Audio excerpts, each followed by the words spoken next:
നമസ്കാരം. പ്രവാസി മലയാളിയിലേക്ക് സ്വാഗതം.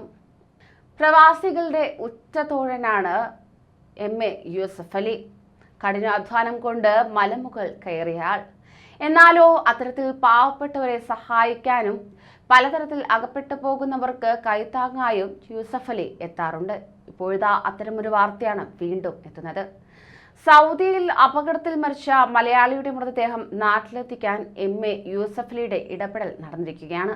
നിയമസഭാ മന്ദിരത്തിൽ ലോക കേരള സഭയുടെ ഭാഗമായ ഓപ്പൺ ഫോറത്തിലാണ് പരിപാടി ഉദ്ഘാടനം ചെയ്യാനെത്തിയ Norka Roots vice chairman MA Yusuf അലിയോട് തിരുവനന്തപുരം കരകുളം ചെക്കക്കോണം കോഴിയോട് ബാബു സദനത്തിൽ എബിൻ അച്ഛൻ ബാബുവിന്റെ അപകട വിവരം പറഞ്ഞത്.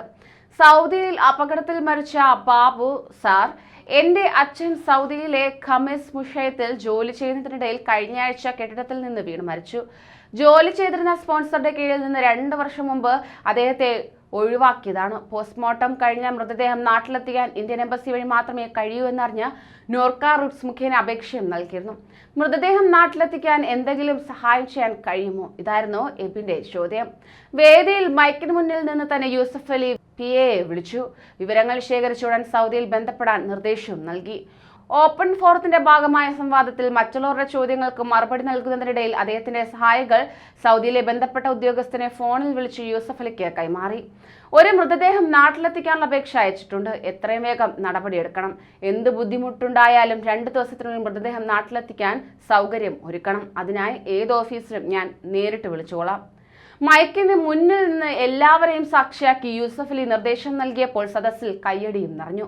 അച്ഛനെ അവസാനമായി കണ്ട് ആചാരപ്രകാരം വിട നൽകാൻ കഴിയുമെന്നുറപ്പായപ്പോൾ എബിനും വികാരാതീതനായി. 11 വർഷമായി സൗദിയിൽ ജോലി ചെയ്യുന്ന ബാബു 3 വർഷം മുമ്പാണ് അവസാനമായി നാട്ടിലെത്തിയത്. കഴിഞ്ഞ 9-ന് രാവിലെ വീട്ടുകാരുമായി വീഡിയോ കോളിൽ സംസാരിച്ച ശേഷം ജോലിക്ക് പോയ ബാബുവിനെ പിന്നീട് 2 ദിവസം ഫോണിൽ ബന്ധപ്പെടാനായില്ല. കൂടെ ജോലി ചെയ്യുന്നയാളാണ് 2 ദിവസം കഴിഞ്ഞ് വിളിച്ച് ബാബു അപകടത്തിൽ മരിച്ചത് അറിയിച്ചത്. സ്പോൺസർ ഇല്ലാത്തതിനാൽ മൃതദേഹം നാട്ടിലെത്തിക്കാൻ ബുദ്ധിമുട്ടാണെന്നും അറിയിച്ചതോടെ എംബസിയുമായി ബന്ധപ്പെടാനും ശ്രമിച്ചു. നോർക്കയിൽ അപേക്ഷ നൽകിയിട്ടും നടപടിയാകാത്തതിനാലാണ് ലോക കേരള സഭയിൽ യൂസഫ് അലി ഉണ്ടെന്നറിഞ്ഞ് പ്രവാസി സംഘം നേതാവ് സജീറിനൊപ്പം എബിൻ എത്തിയത്. മാറിവാനിയസ് കോളേജിൽ 2ാം വർഷ BA ഇംഗ്ലീഷ് വിദ്യാർത്ഥിയാണ് എബിൻ. സഹോദരൻ വിപിൻ +2 പരീക്ഷ എഴുതി ഫലം കാത്തിരിക്കുകയാണ്. ബാബുവിന്റെ ഭാര്യ ഉഷ. കൂടുതൽ പ്രവാസി വാർത്തകൾക്കായി ഈ ചാനൽ സബ്സ്ക്രൈബ് ചെയ്യൂ.